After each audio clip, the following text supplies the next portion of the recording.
Hello, I'm Crows. I got third place in the Bologna Regional Qualifier playing Irelia, earning myself the Best of Irelia medal card as well. This will be a video going over all the little interactions that I can think of, as well as some tips. I might forget some things, so if I do, make sure to leave a comment, and I'll probably make a pinned comment going through all of those things I missed. Hopefully I don't forget too many. But yeah, this is a quick overview of the list I'm testing now. It's basically the same thing, but I'm testing Vex in the board, and I'm testing cutting the Poros, and always going second in game 1. So I'll keep you guys updated on that. I think I'll make a separate video going over sideboarding. So I'm going to start off with something a little bit more complicated, but it has to do with the core rule that defines how spells and effects choose a unit. This has to do with Irelia Fervent. When you choose a Ready Me, give me +1 this turn. Now the rule I'm talking about is rule 352.7. In order to put a spell or ability on the chain, valid choices must be made for all targets. Now to understand this, it's pretty basic. So if you want to target Irelia with a spell like On Guard, you will actually have to make the choice before the spell resolves. So if they counter the spell, then you still get the +1. So that's a basic thing that every Irelia player should know, is that you get to choose before a spell actually resolves. This is also the case for specific effects on cards. For example, Reaver's Row. This is the thing that I didn't know before Bologna, unfortunately. I could have maybe won me a few games, but I don't think it mattered too much. Reaver's Row. So let's assume I have Aurelian base. I'm using TCG Arena to illustrate this example. But let's assume my Irelia is defending on Reaver's Row, and my opponent wants to attack in to Reaver's Row. Well, for this ability to go on the chain, I have to make choices, or valid choices, before that. So what you do is your opponent attacks in, you say, okay, I'm going to put Reaver's Row's ability on the chain, so I'm going to choose Irelia for it. And then the effect then you actually read the ability. So then it says, when you defend here, you may move a friendly unit to base. But you already made the choice. So now you only have to resolve this effect. So I can just choose to not move. A little bit weird, but Riftbound has some really, really weird rulings like this. It's just that I never thought about this ability myself before going into the tournament. So when it was pointed out, it kind of felt like I really missed out on quite a bit of power of Reaver's Row. And I think it's also potentially a good argument for putting Reaver's Row into the deck as well, since we have Dravens that can utilize it quite well. But yeah, there you have it. You can also choose to ready Irelia on defense. So let's say your leader is up. You have something to recycle if you want to. You can choose Irelia and ready. Your Irelia will be a 6 defending, and you don't have to move back. Pretty cool interaction there. Now I'll go back to things I've mentioned in my first video, but I guess some of you probably haven't seen that video, so I'll go over it quickly. One thing I keep mentioning is that you have to keep in mind that you can always ready Irelia with your leader to give her +1. That's always something that you should keep in your mind when defending or even when attacking. That's a really good thing to utilize your Blade Dancer for +1 might in some scenarios. Another thing I want to mention is specifically with Dreaming Tree. Let's assume that your opponent has an Overzealous Fan, or I guess a Fight or Flight or something, and wants to send your Irelia back to your base. But you know you are going to ready her and attack this again. What you want to make sure you do is cast your reaction spell in response to them pushing Irelia back, so you can benefit from Dreaming Tree. So here I would go, okay, I'll play Defiant Dance, tap this, recycle a rune. I guess I'd have to recycle 2 runes. But, and yeah, she would be tapped because she's attacking. She went from base to here. Now they Fight or Flight me back. I go, okay, reaction, Defiant Dance, ready. So I'll be ready here, but I'll also draw the card from Dreaming Tree. It's very important because sometimes you might not think of that. You'll go back to base and it'll be like, okay, well, I guess I'll just like discipline or whatever targeting thing you want to do. If it's not a spell, I guess you don't have to do this. But yeah, if it's a spell, keep in mind that it's very smart to take advantage of Dreaming Tree before your unit gets sent back. so that you get to draw the extra card. Now there's another interaction that I mentioned in my previous video where if your opponent has an overzealous fan, or when it defends, it can kill itself, or the player may kill it to move an attacking unit back to its base. This is especially good against Draven, where they have it on defense. You attack with Irelia, they fan, or you attack with anything really if you think you can break through again. They fan, and you will still be in the same showdown. Then you can go, okay, action, I'll play Ride the Winds. So you would be in base right now. The showdown is still going on, it's your action. Irelia moves back in. And again, same showdown, they do not get to draw a card for this interaction, which usually would be the case. So keep that in mind as well. Now, this is extremely basic, but maybe some of you haven't thought about this, but you can force a showdown with Charm to gain a point off of Draven. First time you win a combat, each turn you score 1 point. And usually, Draven never gives your opponent a point because it has to die in combat, and you have Guardian Angel and Zhonya's to save it. So you can do that. Also, sometimes, very rarely, but you can also win on your opponent's turn if you're at 7 and you just ride the win into like their trashy unit. Because usually if you're holding with Draven, they're going to try to conquer first. That's usually, not always. But sometimes, let's just say sometimes, they want to conquer with their worst unit first because then they want to attack the Draven with more might. And you just ride the wind and, you know, win combat on this side, and that's it. Game's over. 7 to 8, you win the point. Because this is each turn. That counts your turn, and then it refreshes when it's on your opponent's turn. So you can technically score like 2 points with this in a turn cycle, which is very, very, very good.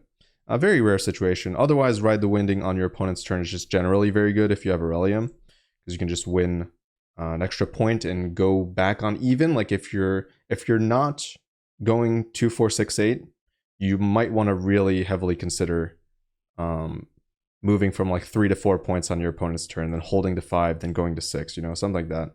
So ride the wind, really broken card, can really win you games sometimes. But I think that's going to do it for the tricks. I mean, this wasn't really a trick, but I mean, tips and tricks are kind of interchangeable, I think.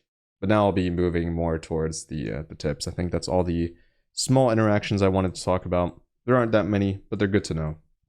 So the first tip I want to give out is with Sneaky Deckhand. So Sneaky Deckhand, when you're going second, and sometimes against very rare decks like Rek'Sai, you actually don't want to play Sneaky at a battlefield. Now, most of the time you do, even if your opponent can like spend a spell to run it over, that's fine. I'm talking about the situations where you might have a 3-cost red Rek'Sai accelerating into your face. Like I've done this in testing. Thankfully I tested against Rek'Sai, but I was going first with Obelisk, so I'd have 3 runes on turn 1. And then I go, okay, Sneaky, score a point. And then they go Rek'Sai, accelerate. And then I look at them and I'm like, damn it, that's the only chosen champion, I think, that can punish me on turn 1 with 4 runes. Like, I don't care about Draven, hardcast and Draven, like, that's not a problem. That's actually easy to deal with. But Rek'Sai accelerate, eat the Sneaky, and then the only way to punish that, so you can actually punish this. Did I leave Stellacorn into because I just built like a random deck for explaining stuff? No, I did not. Let's assume that this is a Stellacorn and I had an On Guard, so I'd be at 5, right? Sneaky's dead. There's a 3 might unit here. Then I just have to find On Guard. Just to grab it here. So let's assume this is a Stellacorn. I go 4, On Guard, accelerate, or ready with leader, sacrifice a rune, obviously. This goes in. That is the only way you would Sneaky on turn 1 with Obelisk. That is the only line that you are allowed, or that is the only situation where you're allowed to take that line. Because then they punish you, but then you punish them even harder. So that has actually come up once in testing. But usually, I would advise you just put Sneaky in the base. This also is a play you should make against decks like Ezreal Pit Crew, or any deck that has like a very, very powerful accelerated 4-cost unit.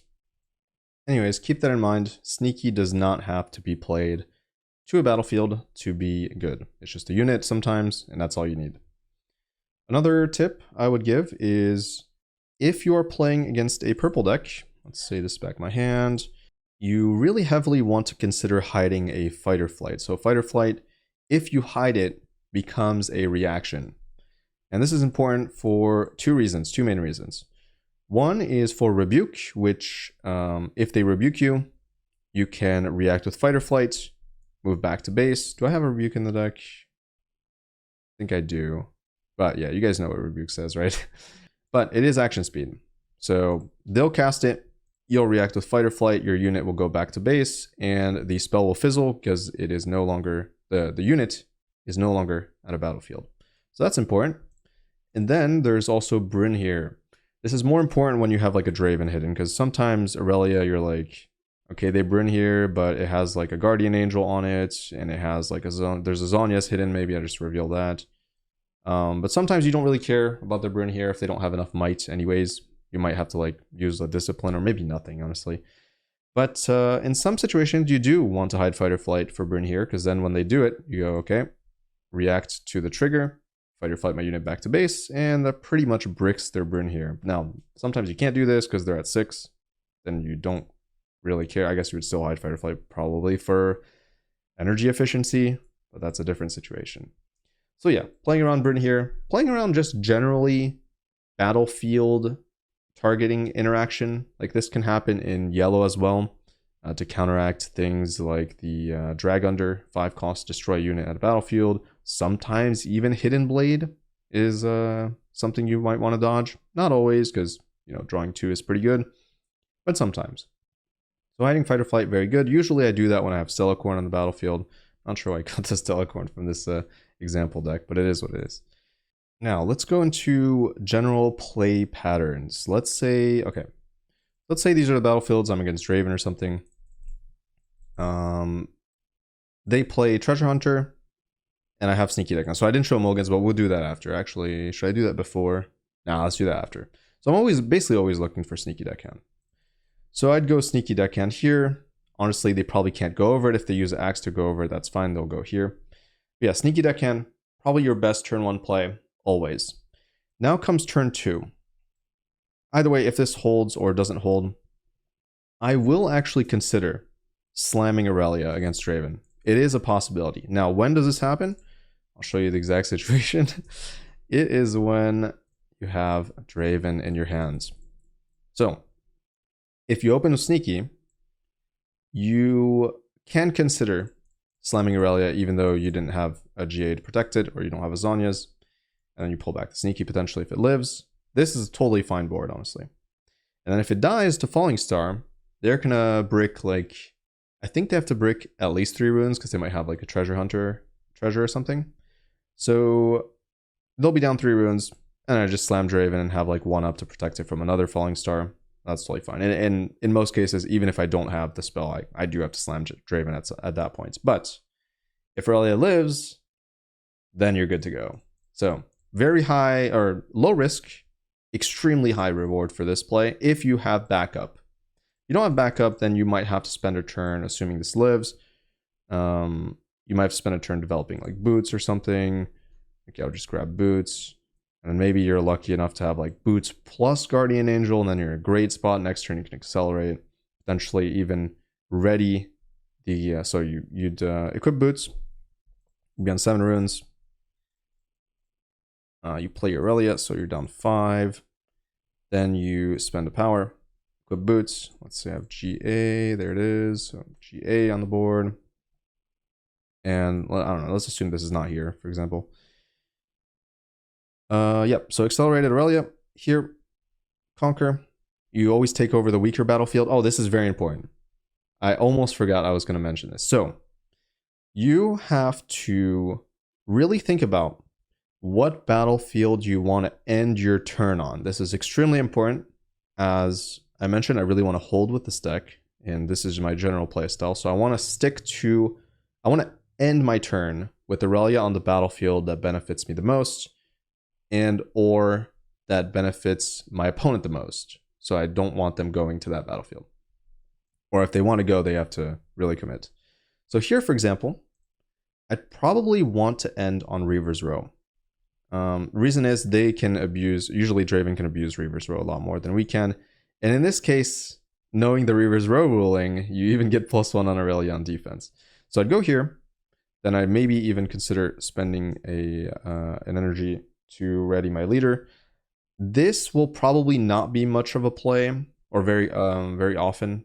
I won't do this play because I want to hold up 2 for not so fast for Rebuke. But since I have Fight or Flight, I can actually make this play. As long as they don't have Rebuke mana up this turn, which is kind of unlikely.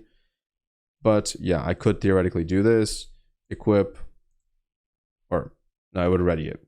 So pay 1 to ready, spend 2, ready it again, go down 3 runes, go here, hide Fight or Flight, and then I'd be down 2 runes. That's totally fine. Do not be afraid, once your Irelia is developed, to just nuke your runes.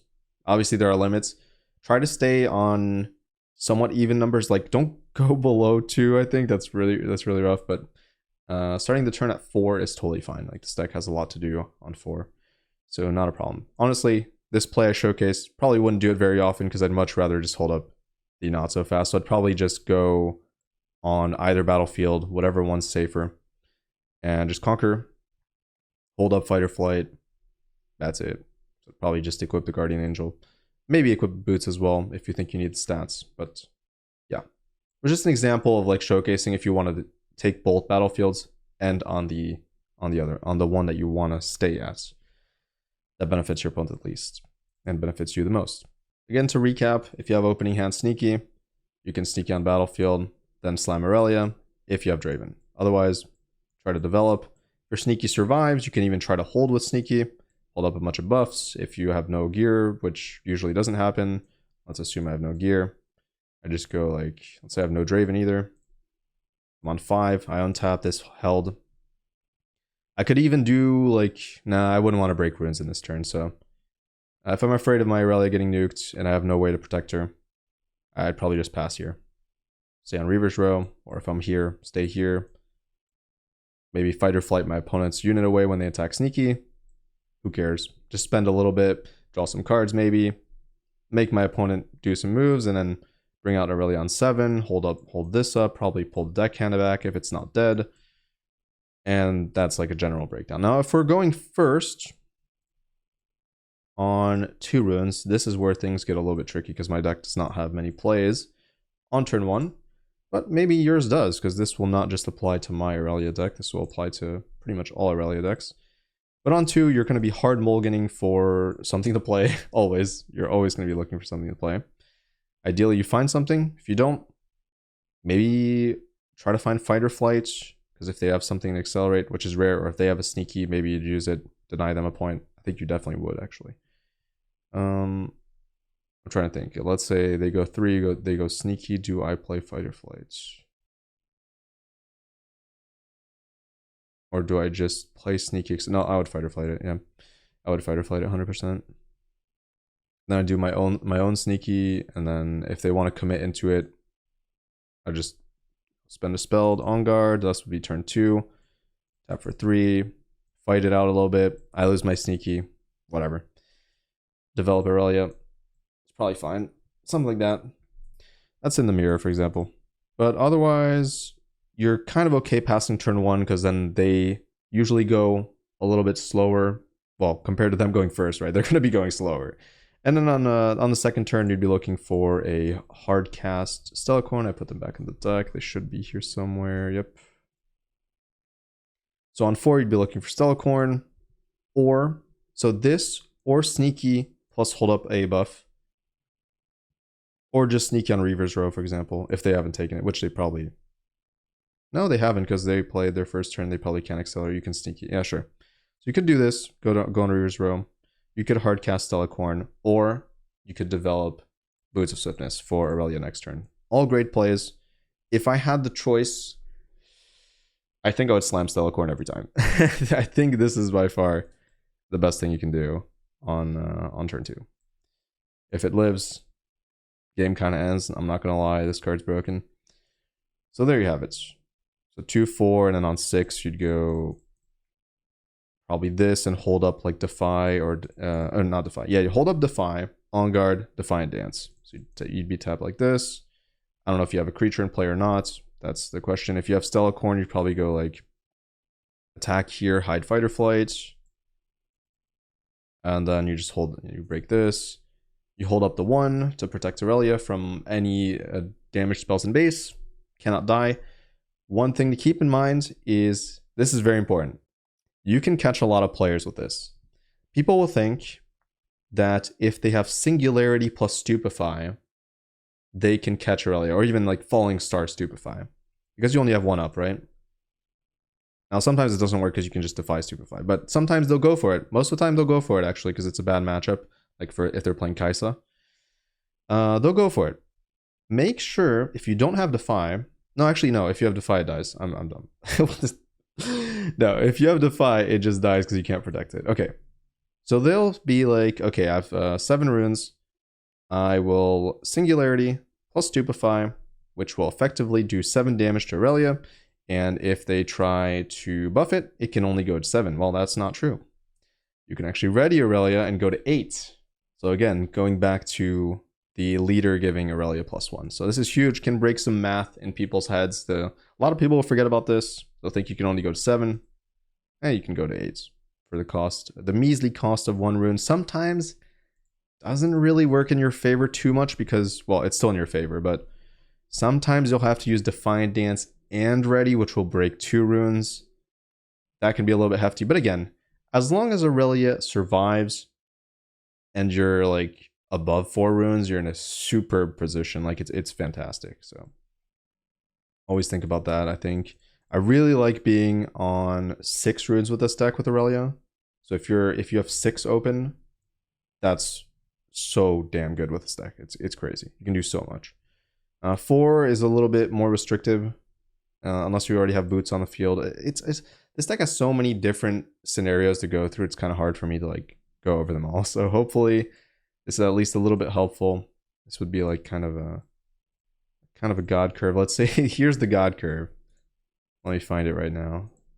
Turn 1, you're going first. Play this. Turn 2, play Stellacorn. You might even equip, depending on the matchup. If you're in a matchup like Kaisa, you do equip. If you're in a matchup like Draven, you would not equip. Any deck that doesn't really have high might and mostly relies on removing your units, like a Victor control or something, you would equip. So Victor and Kaisa are 2 I can think of off the top of my head.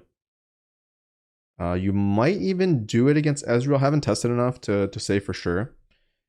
Because Ezreal does have, like, gaining card advantage over Ezreal can be important, so maybe.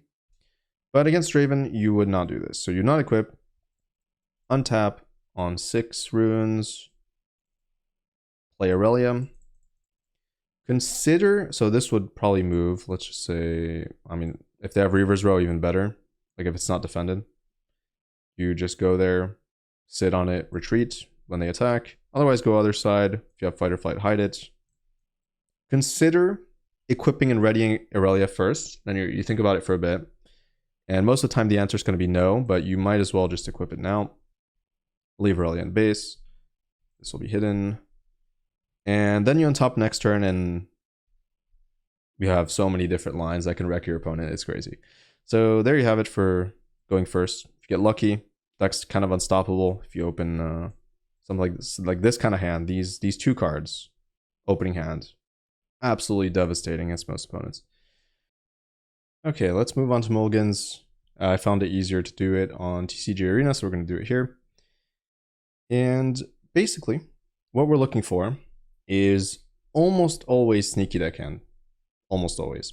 Guardian Angel, honestly, can be more important than sneaky, but probably not. They're probably about even. So I'm always mulliganing for those 2. And I'll almost always mulligan 2 cards to try to find those. In matchups that have Rebuke and other spells you might want to counter with Not So Fast, you're going to be heavily looking for Not So Fast as well. Usually I like to have at least 1 buff in hand, and I really like to see boots, but I will also mulligan the boots most of the time because we have 3. So sometimes if your hand is not so great, I'm just going to ditch the boots, try to find Sneaky and Guardian Angel. But, you know, if you have a good hand already, you totally keep the boots. Card's broken, so might as well. So here, for example, if I had this hand, I would... So if we're going second, or if we're starting on 3 runes, I would probably consider keeping Draven here. Because then I can slam Irelia and be like, okay, whatever. So here, I would probably... Actually, I want to turn 1 play, so I'd probably keep this. So actually, probably, since we have 2 Draven, probably get rid of Draven here.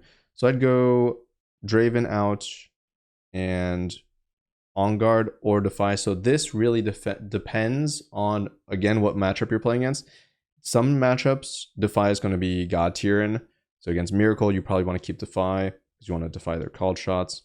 Against Rek'Sai, you got to keep it because they're going to Cull the weak. And against, let's see what else. There are a lot of decks where Defy is good. I think in the Mirror, you probably want to consider keeping Defy. So you know what? It's going to be Draven On Guard most of the time. So these two are going to go because I want to guarantee turn 1 play if we're on 3 runes.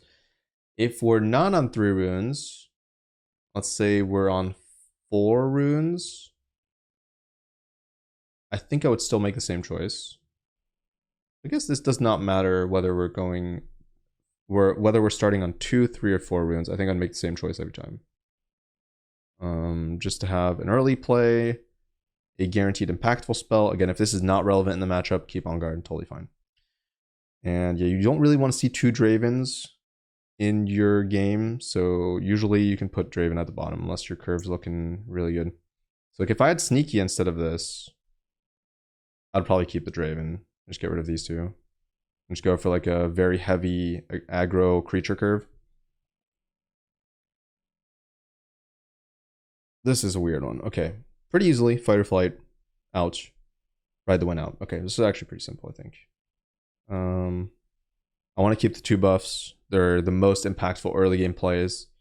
And these 2 are more like, this is like a mid-game shenanigans type of card. So I don't value as much. I value my like early game pressure a lot in this deck because you got to get on the board to start stabilizing. Fight or flight can be very good if, again, if you're playing against a Rebuke matchup or a Burn Here matchup. So you could consider keeping this, but usually I tend to go for the 2 buffs here pretty easily. So I'd mulligan these 2.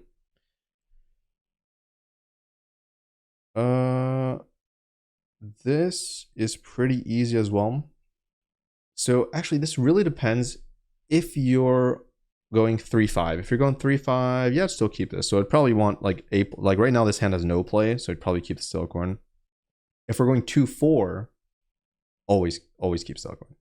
3-5, sometimes you might not keep Steelcorn, depending. Well, with this hand you would always keep it, but assuming you had like a Guardian Angel or something, I would consider not keeping Steelcorn because you probably want to go turn 1 Guardian, turn 2 Irelia in most matchups. Not always. If you're in a matchup that requires, like again, the removal spell matchups, you probably keep Steelcorn anyways because you want to go Guardian Angel, Steelcorn equip, or even Guardian Angel, Steelcorn don't equip and just hold up like Defy or something. So always keeping this, always ditch Charm here. Charm is more of like a mid-game card. Unless you're playing against Vex Ezreal, then I'd probably keep the Charm. I'm not going to lie, that card's really important in the matchup. So evaluate what matchups or like what deck you're playing against, and if you think Charm is absolutely pivotal to the matchup, you'd keep it. But most of the time, you can safely get rid of Charm, I think. You don't want to see too many Charms as well, so if you draw another one, you'd be really sad keeping this Charm, so you'd probably ditch this. And then, same thing, if Defy is good in the matchup, always keep Defy. And in that case, I'd probably ditch the Discipline. So if I had to mulligan 2 here, it'd be Discipline Charm. Unless Defy is bad, but we're assuming Defy is good here. Holy. Well, if you're going 2-4, this is absurd. Rarely happens, but if you see this and you're going 2-4, you're probably going to win the game. In this case, I might even keep the Discipline here. I might mulligan 1 here, because I'd go 1, 2, and then I kind of want buffs to save, like to help Steelcorn. So I might consider keeping 3 here and just ditching Zhonya's. But otherwise, you can ditch the Discipline and Zhonya's. Totally fine, I think. The Discipline's so good, though. Probably wouldn't. Wow, this is a good hand. Man, this is a crazy hand going second, or going first on 3 runes. So in some matchups where you need to go fast, it also depends on what your opponent's playing or drawing or playing. So it's not always the case for a Straven, for example. But sometimes you could do Boots of Swiftness turn 1, Irelia, ready, conquer their battlefield that's contested, hide Zanyas, and you're like popping off. Like you're absolutely golden in that spot against Kaisa, for example. They cannot do anything against that. That's like insta win. In that case, I'd probably just ditch the Celicorn Herder and I would just keep these 3. If we're playing against Kaisa, for example. Against Draven,